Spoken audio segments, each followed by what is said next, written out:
ப. Jeevanandam, B. Jeevanandam August 21, 1907, ஜனவரி 18, 1963 தமிழ்நாட்டின் சமூக சீர்திருத்தவாதி, அரசியல் தலைவர், இலக்கியவாதி மற்றும் கம்யூனிஸ்ட் இயக்கத்தின் முன்னோடிகளில் ஒருவர்.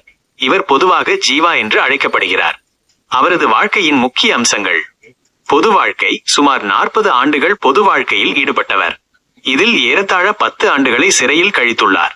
பல்வேறு இயக்கங்களில் ஈடுபாடு. காந்தியவாதியாக, சுயமரியாதை இயக்க வீரராக, தமிழ் பற்றாளராக மற்றும் முக்கியமாக ஒரு பொதுவுடைமை இயக்க தலைவராக படிப்படியாக உயர்ந்தவர். பிறப்பு மற்றும் ஆரம்பகால வாழ்க்கை.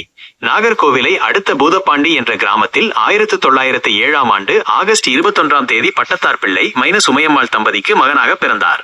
அவரது இயற்பெயர் சொரிமுத்து. சட்டமன்ற உறுப்பினர். 1952ஆம் ஆண்டு வண்ணாரப்பேட்டை தொகுதியில் சட்டமன்ற உறுப்பினராக தேர்ந்தெடுக்கப்பட்டார். இலக்கிய பணி. கலை இலக்கிய உணர்வுள்ள ஜீவா பெரும் இலக்கியவாதியாகவும் பத்திரிகையாளராகவும் திகழ்ந்தவர்.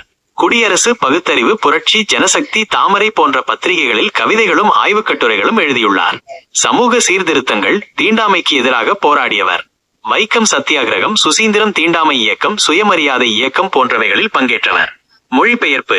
பகத்சிங்கின் நான் ஏன் நாத்திகனானேன் என்ற நூலை தமிழில் மொழிபெயர்த்தார். மறைவு. 1963ஆம் ஆண்டு ஜனவரி 18ஆம் தேதி காலமானார். தமிழ்நாடு அரசு அவரது நினைவாக கன்னியாகுமரி மாவட்டம் நாகர்கோவிலில் மணிமண்டபம் அமைத்துள்ளது. அவரது படைப்புகள் அனைத்தும் நாட்டுடைமை ஆக்கப்பட்டுள்ளன.